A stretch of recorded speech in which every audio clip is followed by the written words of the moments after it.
The winter air over Washington felt unusually brisk as cameras clicked into position outside the Eisenhower Executive Office building, where reporters had gathered in anticipation of an unexpected moment. It was one of those afternoons when political Washington seemed to slow for a heartbeat when rumors drift across the city faster than the wind that cuts between Pennsylvania Avenue and the South Lawn. Everyone knew the Federal Reserve was approaching a crossroads. Jerome Powell's term was heading toward its conclusion. And for weeks, the question had circulated with intensity: who would President Donald Trump choose as the next chair of the U.S. Federal Reserve? When the president walked toward the cameras, the tension in the air shifted instantly. There is a certain predictability to Trump's public appearances, the deliberate pauses, the knowing glances, the awareness that every phrase will ricochet across global markets. But even so, the way he approached the microphone suggested he was prepared to drop news that would resonate far beyond Washington into boardrooms, central banks, and trading floors around the world. Reporters leaned forward as the president began speaking in his unmistakable cadence. He paused slightly before his first key line, almost as if he wanted to let the silence settle so everyone would catch what was coming. Then he delivered the remark that would set off headlines and speculation from New York to Frankfurt to Tokyo. We have a guy who is as stubborn as a mule, who probably doesn't like your president, your favorite president, but they'll fall eventually. We'll probably announce early next year the name of the new Fed chairman. I spoke to Scott about offering him the job, but he doesn't want it. There was a sharp intake of breath among several correspondents. Even those used to Trump's dramatic delivery seemed taken aback, not just by the phrasing, but by the implication. The Federal Reserve chairmanship is one of the most consequential economic positions on earth, capable of influencing interest rates, markets, and financial stability for years at a time. And here was the president suggesting both frustration with the current leadership and a concrete timeline for selecting a successor. But Trump wasn't finished. He repeated the point again, almost word for word, in a way that left no room for ambiguity. We have a guy that's just a stubborn ox who probably doesn't like your president, your favorite president, but they're going to be coming down. We'll be announcing somebody probably early next year for the new chairman of the Fed. I talked to Scott about taking the job, but he doesn't want it. The repetition wasn't accidental. It rarely is. When Trump restates something, especially in nearly identical language, it carries deliberate weight. This wasn't simply an offhand remark. It was a message directed at multiple audiences at once: the markets, Congress, potential candidates for the role, and perhaps Powell himself. It was a declaration that change was coming, that the president intended to shape the next phase of America's monetary policy, and that he already had names in mind, even if, as he acknowledged, not all of them wanted the job. As the president stepped back, the press pool erupted into overlapping questions about whether the White House was seeking a chair more aligned with Trump's economic preferences, about whether Powell's decisions on interest rates had triggered the frustration implied in Trump's comments, and about Scott Bessent's apparent decision to decline the offer. But Trump had already turned away, his message delivered, leaving Washington to unpack the meaning and consequences. This was one of those political moments that invites immediate pausing. Within minutes, analysis began circulating across financial networks. Commentators noted that Trump had already expressed dissatisfaction with interest rate decisions earlier in the year.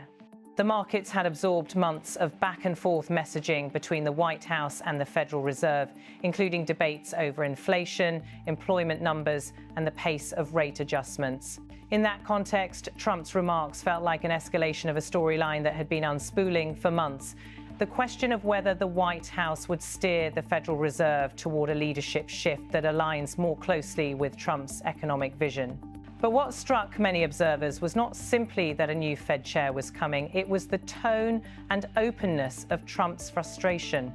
Calling the current leadership stubborn as a mule or a stubborn ox was unusually sharp language, even for a president known for bluntness. It suggested not just policy disagreements, but deep irritation with Powell's approach. That irritation, in turn, fed into a broader political narrative, one in which Trump has positioned himself as determined to reshape America's financial institutions so they reflect what he sees as better responsiveness to the needs of American households and businesses. In the hours that followed, reporters began piecing together the implications of Trump's references to Scott Bessent.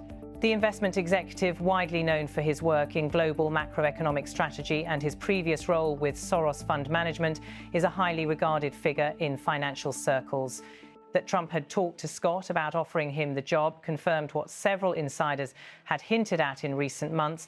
Bessent's name had quietly circulated as a favoured contender for the chairmanship. His apparent decision to decline the offer added intrigue. Was it a personal preference? A difference in policy outlook? Concerns about the political environment? That question became a central thread in the unfolding coverage. Analysts speculated that Bessent, a sophisticated market thinker who understands the role's demands, may have preferred to remain in the private sector where he has significant influence without the constraints of official office.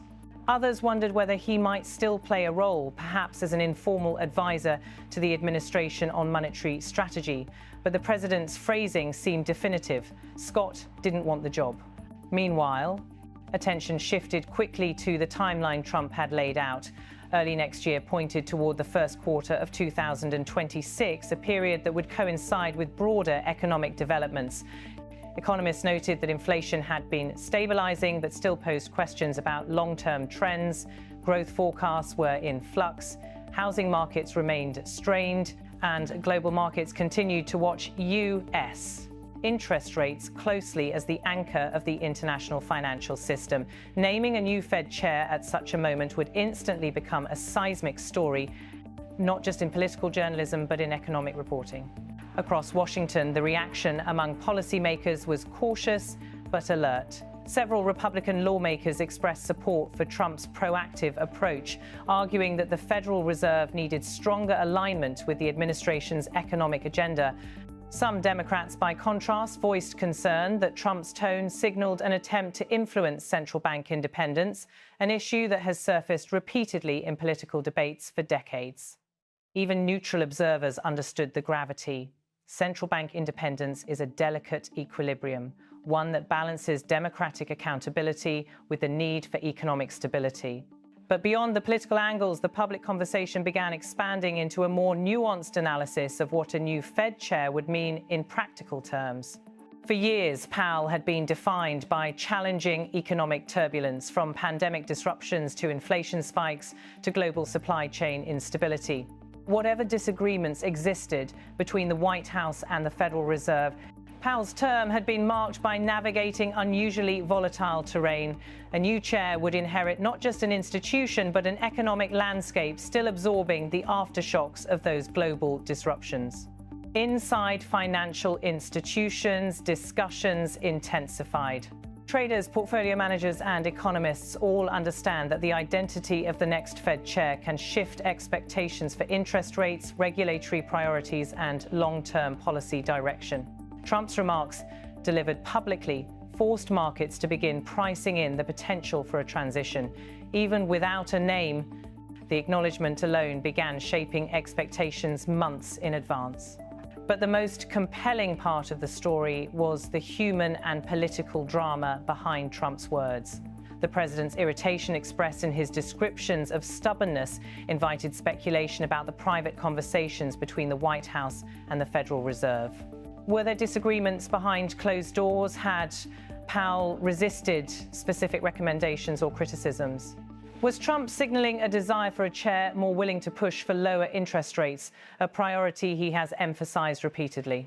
Some observers suggested that Trump's comments were not simply about Powell personally, but about the broader philosophical tension between elected leaders and independent central bankers.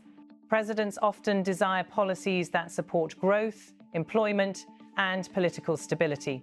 Central bankers, by contrast, tend to prioritize inflation control, financial stability, and long-term macroeconomic health, even when those decisions are politically unpopular. Trump's remarks seem to underscore that friction in a particularly vivid way. As the story deepened, Journalists began constructing profiles of potential successors. Though Trump did not mention any names beyond Scott Bessent, several figures were already circulating behind the scenes. Some insiders pointed to candidates with strong backgrounds in monetary policy, while others suggested that Trump might consider individuals from the world of finance who share his economic worldview. Names floated in Washington think tanks, academic circles, and financial media, but Trump's team remained silent. What made the situation even more compelling was the way the president delivered the news. The transcript captured the combination of irritation, humor, and certainty that has long defined Trump's public persona. His remarks weren't delivered in the flat procedural language typical of central bank announcements. They were delivered with the color and theater he often uses to capture public attention. That stylistic contrast only amplified the magnitude of the news. The growing narrative also centered around why Trump chose this moment, December 2025, to make an announcement about a decision he says will come in early 2026. Some analysts believed he wanted to reassure markets by signaling clarity. Others suggested he was publicly nudging potential candidates, creating momentum and pressure around the selection process. And some believed he wanted to express dissatisfaction to shape the final months of Powell's term, especially if key monetary decisions were still upcoming. Regardless of the interpretation, the reaction among global economic communities was immediate. European financial newspapers placed the story on their front pages. Asian markets, opening hours later, responded with cautious adjustments. Economists across continents began drafting early assessments of what Trump's next Fed chair might prioritize, whether in interest rates, digital payments, banking oversight, or inflation strategy.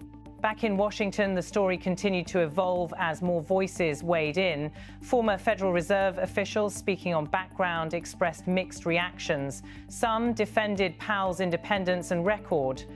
Others acknowledged that a new chair, especially one aligned with the president, could alter the policy trajectory in significant ways.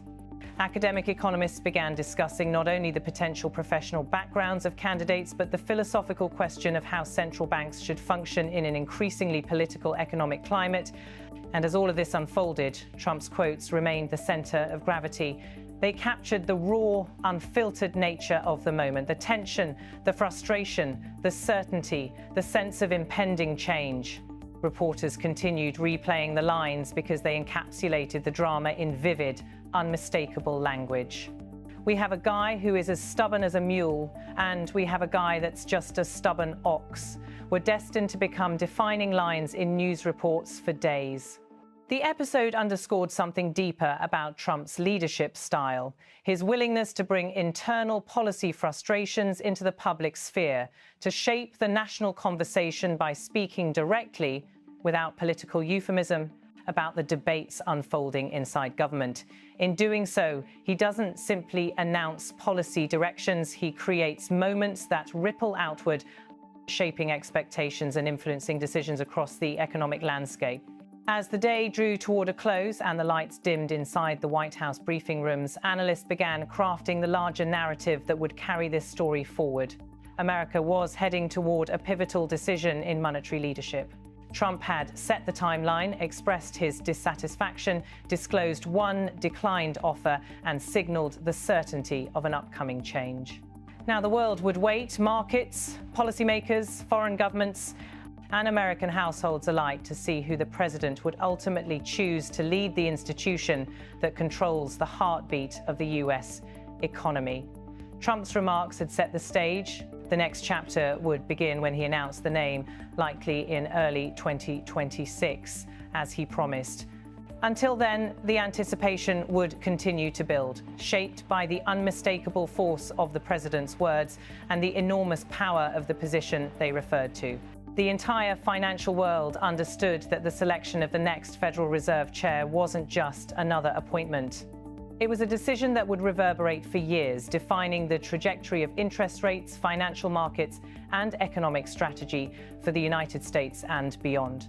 And Trump had made something else unmistakably clear. That decision was coming soon, and it would be made on his terms.